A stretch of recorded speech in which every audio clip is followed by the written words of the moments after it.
बहुत अच्छा प्रसंग ये आया है। पश्चिम में ये धार्मिक अवधारणा है कि स्त्री की उत्पत्ति पुरुष की एक पसली से हुई है।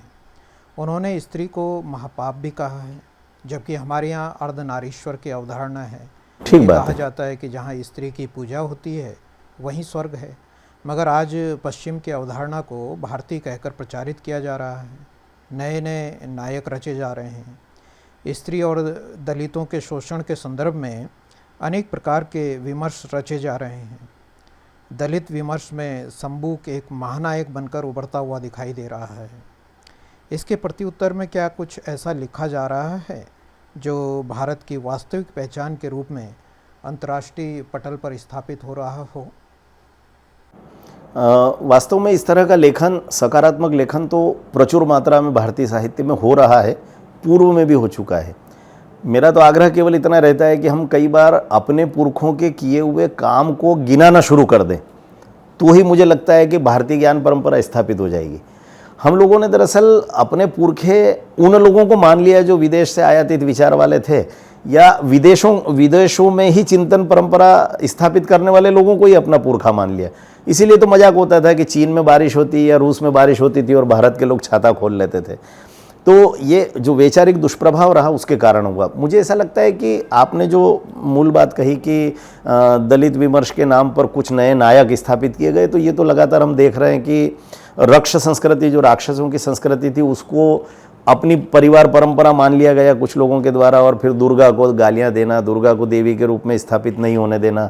जेएनयू में तो दुर्गा को फांसी पर चढ़ाने के कार्यक्रम रखे जाते हैं और कहा जाता है कि हम तो महिषासुर के वंशज हैं, हम इनके वंशज हैं। एकलव्य को प्रतीक बना करके और द्रोणाचार्य के विरुद्ध खड़ा करना, उसके पीछे की जो मूल भाव था, देखिए मेरा ऐसा मानना है कि एकलव्य भी उस युग का नायक ही था और उसको नायक के रूप में ही प्रचारित किया गया था। आज तक एकलव्य को किसी साहित्य में खलनायक नहीं माना गया।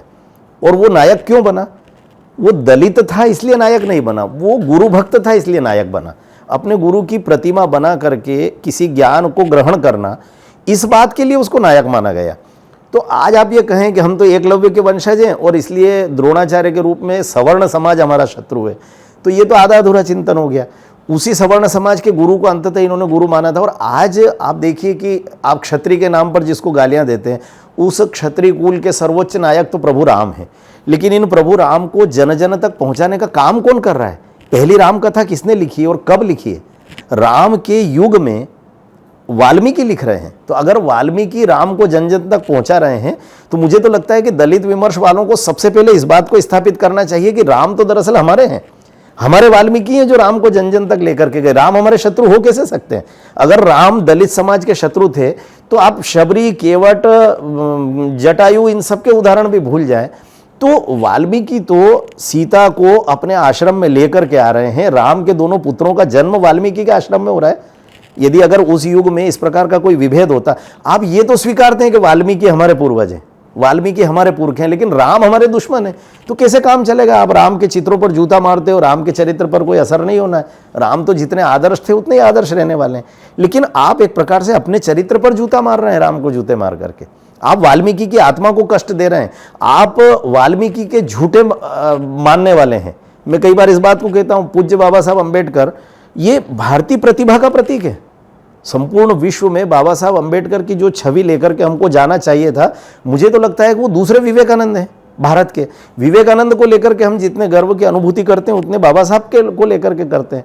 अब बाबा साहब के अनुयायी शब्द आ गया। बाबा साहब जिस बात के लिए जीवन भर लड़ते रहे, उन्होंने कहा अरे भैया ये सब तुम तरह तरह के अवतार घोषित करते हो। बाबा साहब ने बड़ा दुखी होकर के जीवन के अंत में एक बार कहा था कि मुझे सबसे ज़्यादा कष्ट इस बात का होता है कि लोगों ने मुझे रुद्र का अवतार घोषित कर दिया है, मेरे मानने वालों ने। अब ये आप किस दिशा में जा रहे हो? आप बाबा साहब को रुद्र का अवतार घोषित कर रहे हो, दूसरी तरफ अवतार परंपरा को गालियां दे रहे हो।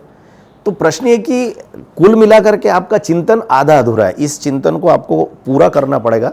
और सौभाग्य से भारतीय समाज में ऐसी कई संस्थाएं हैं जो इस तरह की समरसता के विमर्श को लगातार बढ़ाते हुए पूरे समाज को एक सूत्र में बांधने का काम कर रही है। और विशेष करके स्त्री विमर्श के संदर्भ में भी आपने जो कहा, मुझे लगता है कि धीरे धीरे ये चेतना जागृत हो रही है। भारतीय नारियों ने अब साहित्य में, कला के जगत में स्त्री विमर्श के भारतीय प्रतिमानों पर सोचना शुरू कर दिया है। अभी मैंने ताज़ा ताज़ा 2 पुस्तकें पढ़ी। एक श्रद्धेय कुसुमलता केडिया दीदी की एक पुस्तक आई है और विशुद्ध स्त्री विमर्श के भारतीय प्रतिमानों पर केंद्रित है। और एक दिल्ली की हमारी बहन हैं, उन्होंने एक बहुत अच्छा काव्य संग्रह भी तैयार किया और एक समालोचना की उनकी पुस्तक आई है। तो उसमें वैदिक ऋषि कन्याओं से लेकर के आज तक की परंपरा में भारतीय स्त्री का अवदान क्या क्या है ने हम लोगों को कई बार अपने पुरानी परंपरा में से ऐसी चीज़ें निकाल करके लाना चाहिए जो समाज को एक करती है। लेकिन जैसा आपने कहा कि वो शंबुक को केंद्र में रख करके तरह तरह का समाज विभेदी विमर्श स्थापित करने की परंपरा चली आ रही है, मुझे लगता है कि बहुत जल्दी ठीक हो जाएगा। अभी तो शुरुआत हो चुकी है इस सब का प्रक्षालन करने की। आने वाला आप ऐसा मान करके चलिए कि मैं तो 1 दशक की भी बात नहीं कर रहा, आने वाले 5 वर्ष में ये पूरा परिदृश्य परिवर्तित हम सब लोग होते हुए देख लेंगे अपनी आंखों से, ये मेरा दृढ़ मत है।